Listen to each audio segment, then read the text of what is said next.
I'm your host, Rob Carbone. This is BD4. Here's Barrett, some shake and bake, gets a three. Stands alive in the crowd. Oh, hang on to the roof. Goodbye. Anthony for three. Bang! That one goes down. Gotta put four fingers up when Cortes comes to the plate. The wall. See ya. See ya. Out here, the pistol comes under.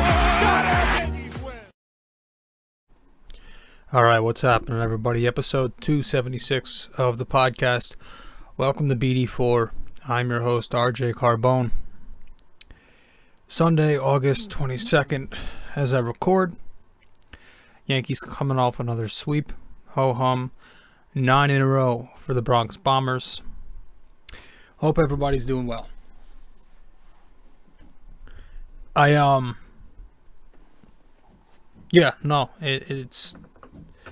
It's good right now for the Yankees. We're going to get into that. Do want to talk some UFC. MMA Saturday last night. It was good. You know, for a card that, for another fight card that was supposed to be pretty quiet. And we're going to have a lot of, the thing is, like, we don't have a big pay-per-view event until I think like not until like a month plus from now,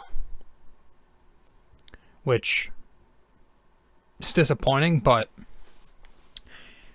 the fight nights so far have been good. And also, once we get to that next pay-per-view event, like I've mentioned before, the rest of the year is going to be lights out. There's a lot of potential in what we have coming up in the UFC. So the promotion is about to get real big. But fight night last night, Vegas 34, I believe it was, at the UFC APEX. It was good. The main event that took place was the middleweight bout event between Jared Cannonier and Kelvin Gastelum. Jared took that win via unanimous decision. I believe it was 48-47 across the three-judge panel. And yeah, he was, Jared was landing some pretty effective shots in the first two rounds. Kelvin Gastelum was pretty close, but then I think in the end, the announcers, Anik and DC and Paul Felder, were talking about how Cannonier was just outnumbering Gastelum in the entire attack overall. He looked good, Jared did. He had great footwork the entire night. He was switching stances seamlessly, kind of making it difficult for Kelvin to counter. But obviously in that third round, there was that significant connect by Jared Cannonier. It looked like it was going to be a KO. I was hoping it was, because I had him to win by KO. But he knocked him on his ass.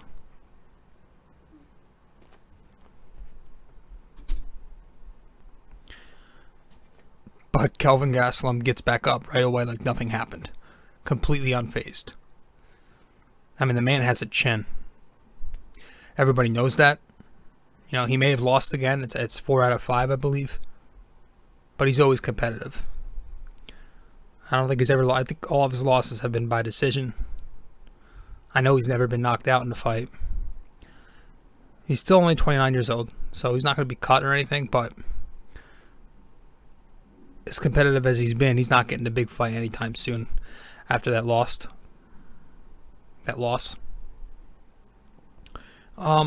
Yeah, man, it was... I think he's probably just going to have to go back to the drawing board, start finishing fights again, and then work from there. But some people are kind of talking about, should he cut down to welterweight at 170? I don't know, because he's already having issues making weight where he is right now. But it'll be interesting. There's a fly in the studio, so if I'm distracted, that's why. But as for Jared Cannonier, I think he's now ranked number 3, contending for the belt. He potentially gets a shot now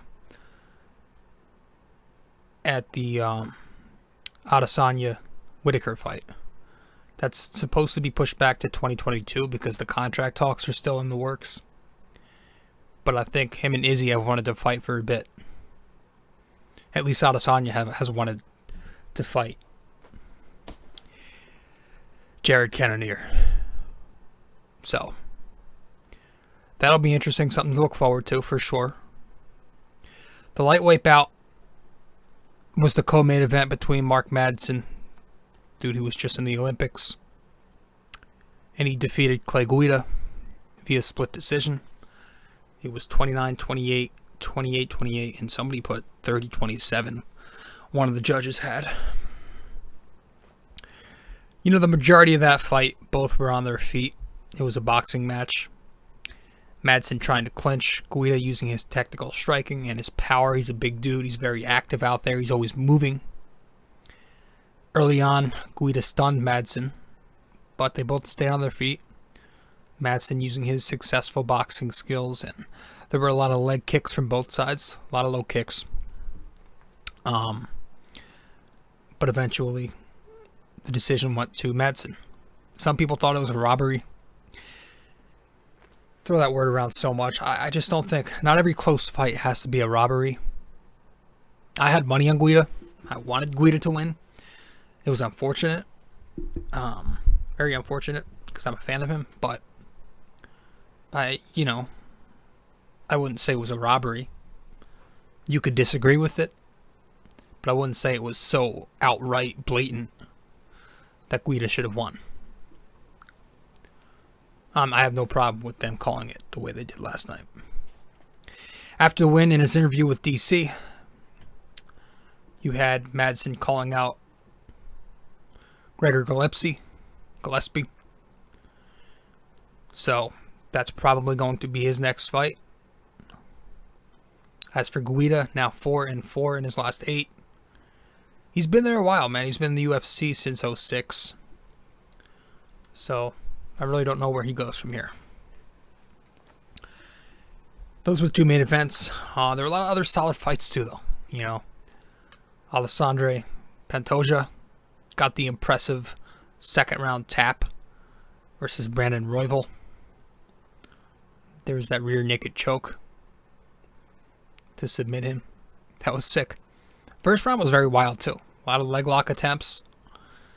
It was back and forth. Both were on their feet. It was a good scrap. A lot of heavy punches being thrown. But then Pantoja gets the submission. After the fight, in his interview with DC, he calls out Moreno, the Mexican champ, at flyweight. Called him out with respect. Moreno was in attendance and kind of jawing at each other respectfully.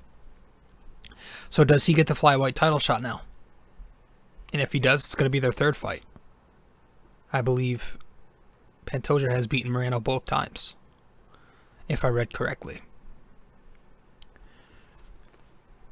So, excuse me if I keep pausing. I mean, you can't tell if you're listening or watching really, but a lot of distractions going. We have a storm this here, so it's very loud. It's not thundering that loud, but you can hear the rumbles, and just the rain is like pouring. And I've got the air conditioning here in the studio, so you can hear it hitting it, the outside of it. Then you got this fucking fly that won't leave my studio. But where were we? Yeah, that happened. Pantoja gets the submit. Performance of the night, though, went to, obviously, first and foremost, the bonus goes to fucking Ignacio. How do you pronounce this kid's name? Bahamundes. By that impressive, really cool, maybe the knockout of the year, possibly, spinning back kick to defeat Roosevelt Roberts. I believe that was their second meet. So he gets the 50K bonus. Threw a few of those things too during the fight, but he finally landed it on Robert's chin and knocked him out cold. He slept him. Really electric moment. And again, it would have been awesome if there was a crowd. If we had a crowd at the Apex, would have felt like a fucking pay-per-view event last night. I swear. There were some really iconic moments. A lot of finishes in this one. Very solid card. Kid might have a future, man. Ignacio. I mean, it was a very impressive one. He has 9 career KOs now. But he might have a future in the UFC. Keep an eye out for him. Also earning 50K were the, I think William Knight had one of the performances of the night, and as did Josiane Nunez. Hers was pretty cool. Very emotional win for Nunez versus Malecki. She got the knockout with the right hand set up, and then she connects with the overhand left to finish her and puts her the hell out one punch. Really impressive to see. Again, just some iconic moments that would have been electric as hell if there was a crowd. A full pay-per-view type crowd. Or even just a crowd. Doesn't even have to be the full. If there is just a decent crowd in attendance. It's cool. You get to hear the corners and you know, the different camps talk as the fighters fight, but I'm ready for crowds to come back to these fight nights. But yeah, man, like I said, overall it was a solid card. A lot of finishes, so I'm happy with the result. And I think next week is another good fight card. Barboza's coming back on that one. You've got Darren Till, though, versus Derek Brunson, which is what I'm looking forward to. Darren Till's a character. He's always fun to follow on social media, but he's a very good fighter. And Derek Brunson, obviously, a fun character as well. All right, so let's head to our first break. Guys, if you haven't yet subscribed to this podcast, be sure to do that right now. Welcome to BD4, where there's no better way to get your Yankees and Knicks analysis. I'm your host, rjcarbone. If you haven't yet subscribed to this podcast, do it right now. You can follow us, subscribe, listen to us, download us. Get the podcast on, the usual listening platforms: Apple Podcasts, Spotify, Google Podcasts, Anchor, SoundCloud, Stitcher, whatever you find, it's probably on there. You can also watch the podcast if you want. It's up on YouTube. So, subscribe to us there too. Please. If you'd like. Alright, so let's head to break. Yankees, we'll talk about them. Coming off now 9 in a row. That 4th game against the Twins was supposed to take place today, but obviously the hurricane, the weather, is pushing things back. So they get the 3-game sweep. Put an asterisk next to it if you want, but they keep winning. That's what matters. Now 4 back in the American League East, 2 up in the American League Wild Card. Putting together some high-quality at-bats, top to bottom. Wearing out opposing pitchers. Stanton said that after the game. And I didn't watch the video, but I saw the thumbnail was Don LaGreca, and the title of it was saying how the Yankees find a way to be relevant every year. It was just something I scrolled upon on YouTube. Should have clicked on it, but that's so true. I thought that was so true. They always do. Even when they're struggling, you think this is not going to be the year they make the playoffs. They find a way in, and it looks like right now they're finding a way in. Does it happen to be that at the end of the season, in the regular season, we don't win the division? Yeah, I mean, we might not win the division. We have a chance, but we might not. But the fact that we have a first wild card spot right now, and it's a 2-game lead now, is it should make you confident going forward, at least for the remainder of the regular. So they find a way to be relevant. They just find ways to win. Market correction. That's what Kay always likes to say. Let's head to break. Stay with us.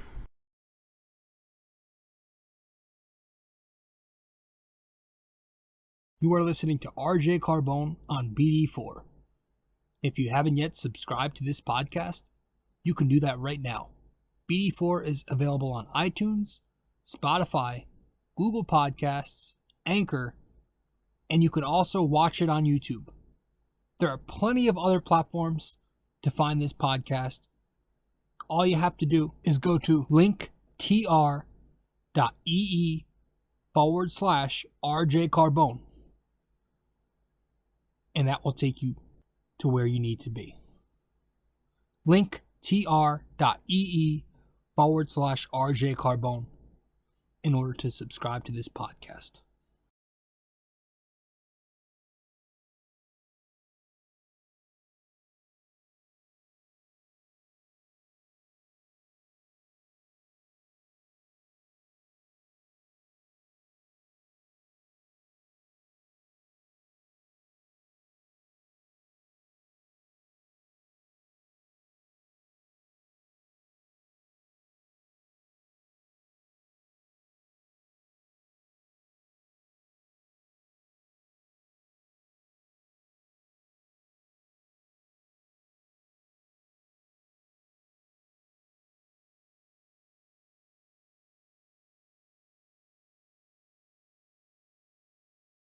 All right, and yeah, game one, the Yankees take this one. It was a good victory. I'm trying to fucking think back to it because I forgot a lot about it, but let's look at my notes here. Yeah, it was 7-5. They took that one 7-5. But again, real quick before we get to it, guys, welcome to the show. Ep 276 of the podcast. BD4, where there's no better way to get your Yankees and Knicks analysis. I record Yankees episodes every series, Knicks episodes every 2 games. There's a fly in my studio that I'm trying to smack, but you just saw me fail on cam. Yeah, subscribe to us on all those platforms. Subscribe to the blog that I write. It's my opinion. Recapping every game. Yankees and Knicks. This season, with the Yankees, I've been a bit slow on the blog. Most of the recaps have been series recaps, and some I've missed. I've just been backed up and I've got things going on. But, let's get this thing. This thing is pissing me off. There are 2 of them. Jesus.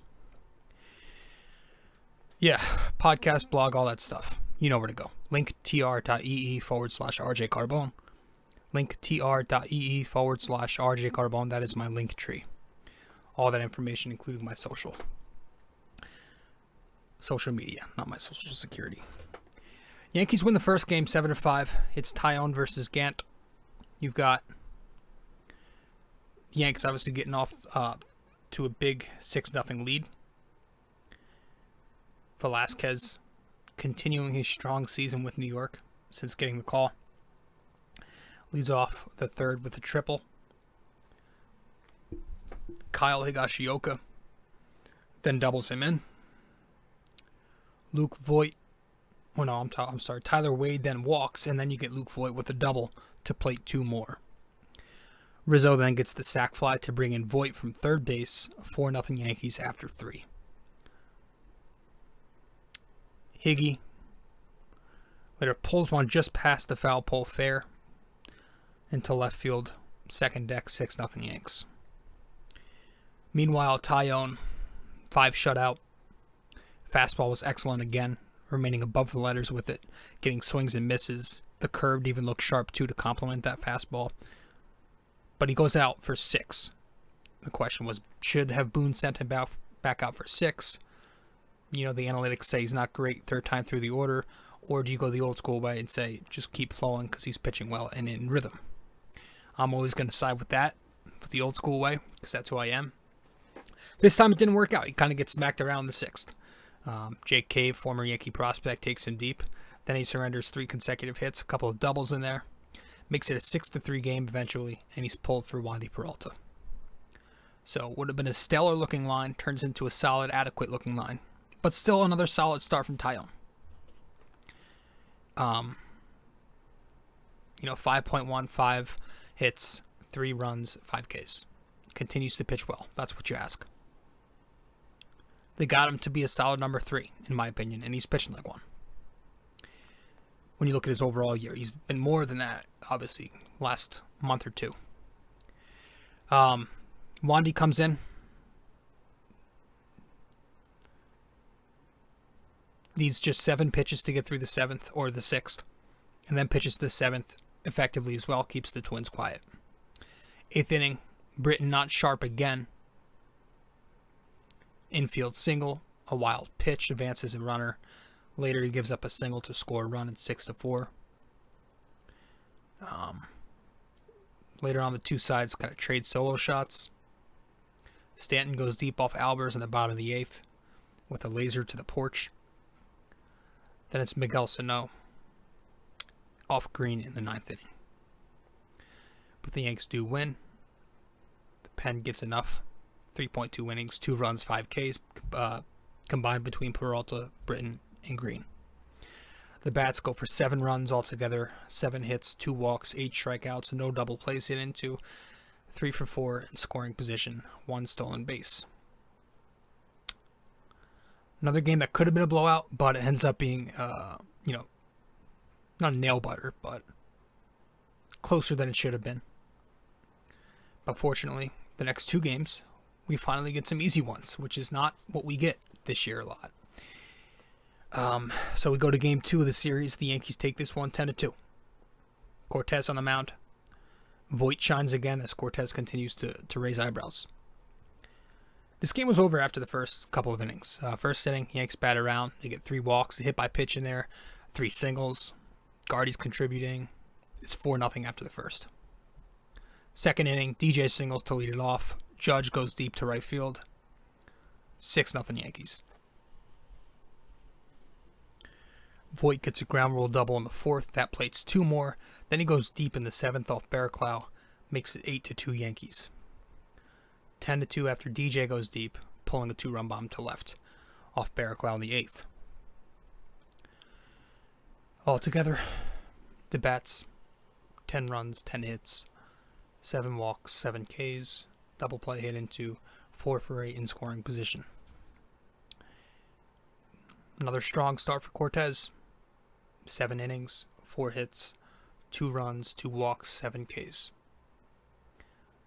He had 5 scoreless to start, kind of like Taillon did. But top of the 6th comes. Surrenders that leadoff double. Can't remember who. But then it's Josh Donaldson with a bomb not long after that to put 2 on the board for Minnesota. But that was it, though. He continues to impress. He's now got a 2-1 record with a 2.56 ERA through 15 games. And as a starter, through 7 starts, 36 2/3 innings, he is pitching to a 2.70 ERA. So, however you want to pick it apart, he's been well. He's been really, really well for the Yankees. And I'm surprised. I was looking at this guy as some slot pitcher, some wiffle ball pitcher. I was making jokes about it when they first started pitching him again this year. How he should not be in that rotation. I was criticizing the Yankees. But, gotta eat my words. He's been balling out. You still, do you trust it? Is it something you expect to eventually crash hard? He's got a 2.50 ERA. I don't know how long that's going to last.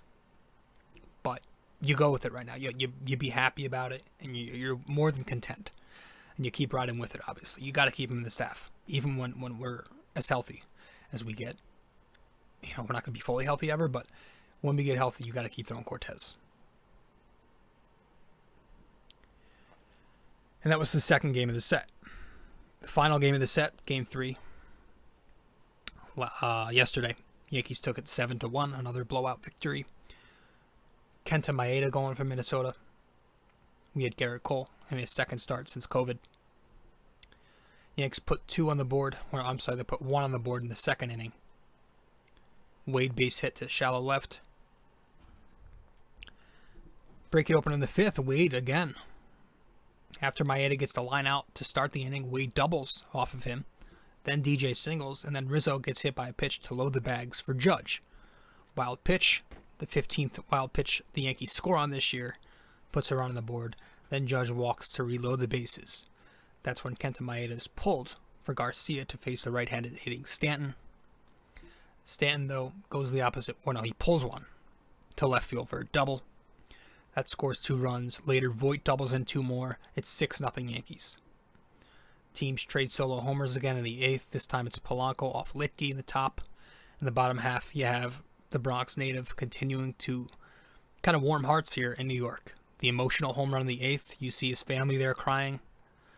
I don't know who it was. It was his mother. It looked like his grandmother and maybe his sister. I'm just guessing. But, they were all there filming it. The emotions were high. It was pretty cool. Awesome moment. That was it. The Yankee bats go 7 runs, 8 hits, 9 strikeouts, 2 walks, no double plays hit into, and 4 for 12 in scoring position. So you go back. Let me pick apart the notes here. 4 for 12.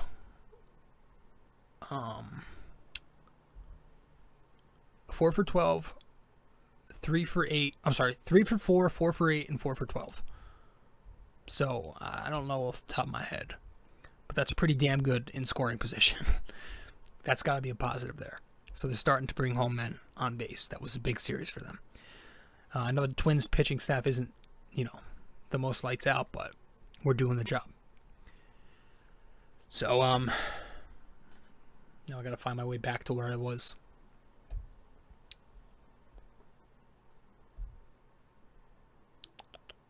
Here we are. Yeah. Oh, another stolen base. I think Rizzo picking his spots in this one, gets a stolen base earlier in the game. So we're running bases, we're aggressive, we're playing defense, we're going the other way. We've got a good approach at the plate. The lineup's finally balanced, lefty-righty. Gallo sat on Sunday. I think Voit or Rizzo sat each in the series. Because we're going to have to do some kind of rotation with Voit now healthy and Rizzo healthy to keep everybody happy. There's going to have to be a rotation with somebody sitting each day. But, I'm fine with that. It's always good to have that kind of problem. So long as everybody's producing. Cole goes 6 strong, no runs, 5 hits, a walk, 6 strikeouts. ERA is back under 3, which is good to see. Litke goes 2, gives up a run. Abreu, a clean 9th inning. He's pitched well for us.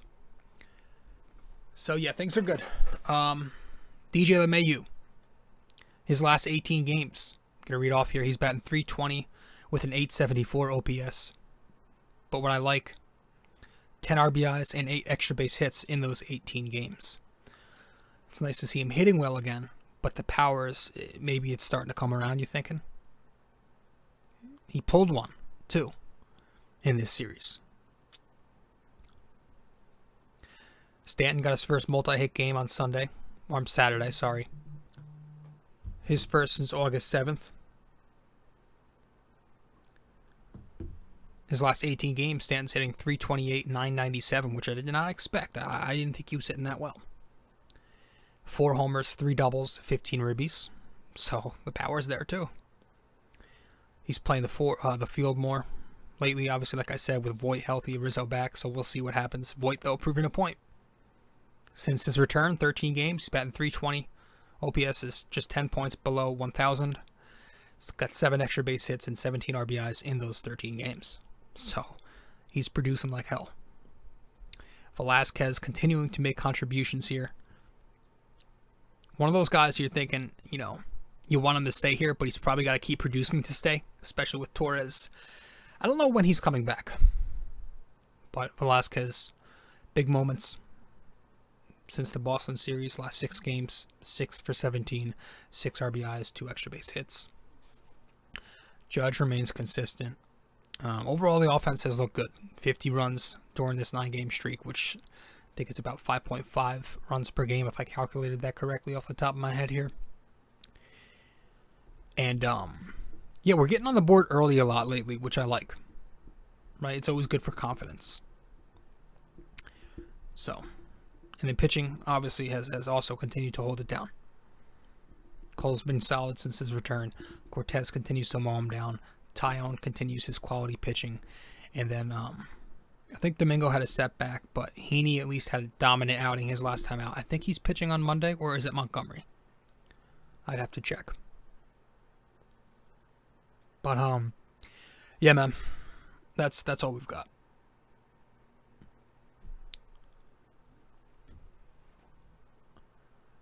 We'll head to break. When we get back from break, let's get to the NYK question of the day. Stay with us.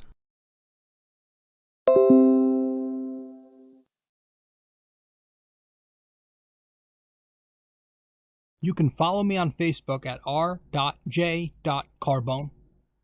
You can follow me on Instagram at rjcarbone.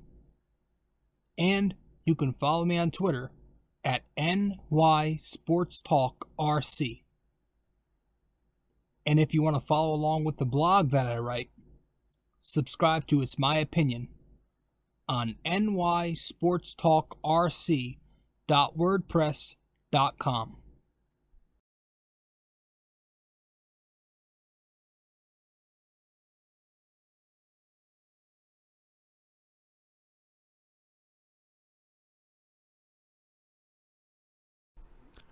All right, so in episode 275, which was last episode, our NYK question of the day for you was brought to you by Anchor. What year was it when the Yankees swept the Red Sox in 5 games? That's a regular season series. The answer to that question, what year was it when the Yankees swept the Red Sox in 5 regular season games? It was 2006, which is crazy to me because I did not think it was that long ago. I remember it like it was yesterday. I was so thrilled about that. A 5-game sweep. I was like, whoa.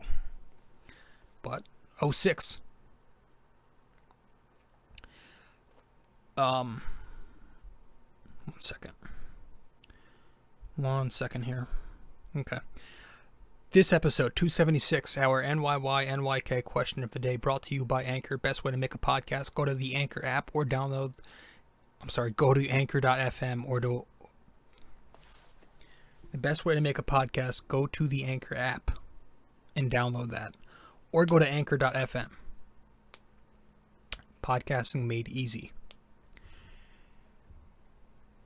After yesterday, how many wins do the Yankees have against the Twins in their last 21 meetings, including the postseason? Okay, so after the win on Saturday, how many victories do the Yankees have against the Twins in their last 21 meetings, including the playoffs? Your hint? It's a lot. All right, just know that. So message me the answer on Facebook, Instagram, or Twitter, or DM me, or comment the answer on one of those platforms once I publish the promo to the podcast. I'm not on Twitter anymore. I'm on there, but I'm taking a long break. So just hit me up on Instagram or Facebook. But thank you for stopping by. I appreciate it. Episode 276 of the podcast. I'm your host, RJ Carbone. The Yankees are now 16-3 since Greg's cat ran on the field. So thank Frankie the cat from Yankee Crazy Podcast. And we'll cap it up. Cap it off / wrap it up.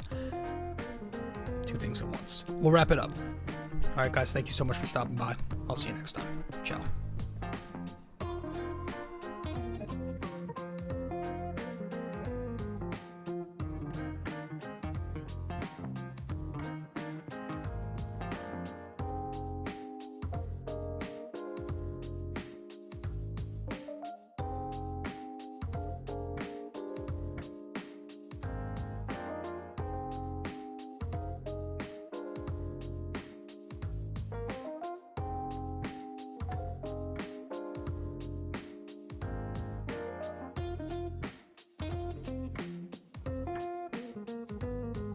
This episode is brought to you by Anchor.